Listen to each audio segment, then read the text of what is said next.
Hey guys, Photoshop Pro Help here, and today I'm going to be showing you how to create this easy stencil text effect. So as we can see, this is the effect that we're after right here, but we don't just have to go for word stencils, we can also create easy symbol stencils, just like this one right here. So first things first is we need to go and make a new blank document. So we're going to go up to File, we're going to go down to New, and you can have any size document that you want, but if you do want to follow me, we can go for a width of 1280 and the height set to 720. Click OK once you're done. Now from here we're going to go over to our text tool on the left hand side, and we want the font to be stencil standard. Now you don't just have to go with this, you can also go for any font that you want, but stencil standard does work the best. So you can go find that font on the internet. You can go for any size that you want, but my size is going to be set to 164, but even if it is a bit too big, we can go play around with that a bit later on. So I'm going to go and change the colour. So my colour is going to be set to red, a really bright red for this. Click OK once you're done, so you can go for any colour that you want. We're going to go and click our document, and you're going to go and type in anything that you want, so I'm just going to go and type in stencil. And I'm going to go and move that into the middle. Now from here we're going to go over to our pencil tool on the left hand side. It may be hiding just underneath the brush tool, so just click and hold, click pencil. We're going to go up to the top. We're going to go and select a round brush for this. We want the size to be around about 20 pixels for this. We want the hardness to be set to 100%. We're going to go down to the rounded rectangle tool, and we're just going to make sure that we have path selected at the top, and we're going to go create a new blank layer for this, and we're just going to go and drag out just so it's aligned just around it. Now you're going to have a lot more time than me, so you can really get this right. From here we're going to go and right click, making sure that we have that same colour in our foreground colour that we used for the actual word. And we're going to go and click stroke, and we want to make sure the tool is set to pencil, and we want to make sure that simulate pressure is actually unchecked. Click OK. All we're going to do from here is we're going to hit delete on our keyboard to get rid of that path, and we're going to go and hold down Control or Command if you have a Mac, and we're going to make sure that we have those two layers selected. We're going to right click, and we're going to go and click merge layers. Now from here we're going to hold down Control, Shift, Alt and E, or Command, Shift, Option and E if you have a Mac, and that makes a composite.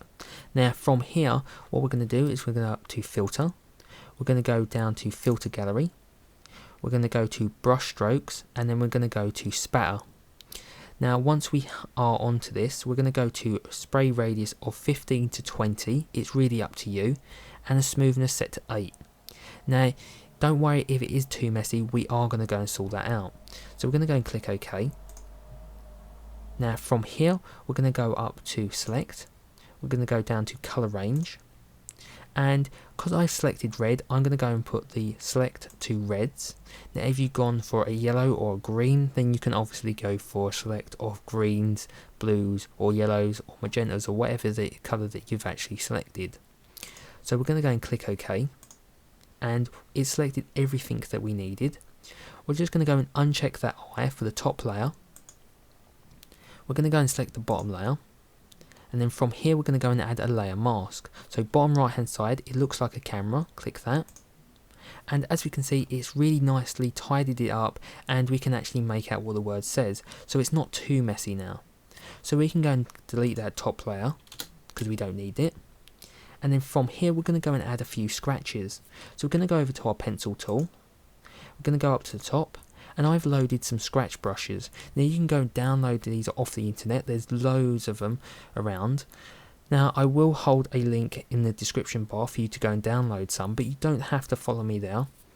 And I'm just going to go and select this one right here. Now if you have downloaded the same scratch brushes I've gone for, I'm going to go and select the fourth one along.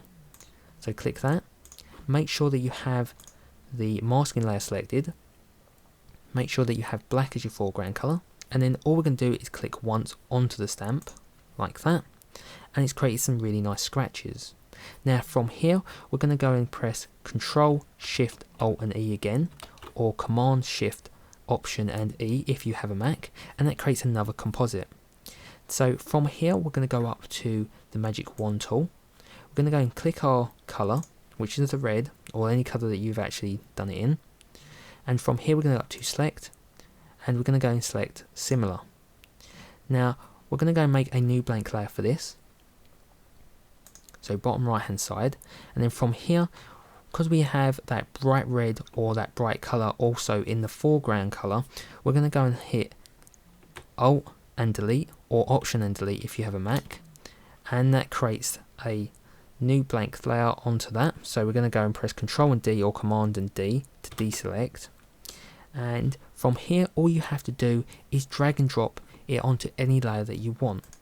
So I'm going to go and drag and drop this onto my layer, so something to around about there, and then all we're going to do is going to change the blending mode to multiply, and we're going to go and bring the opacity down to around about 79%, and then we can go and press Control and T or Command and T if you have a Mac, and then we can go and drag it to the size that we want, and then we can go and turn it around to fit our parcel, and then click the tick icon at the top, and there we have it.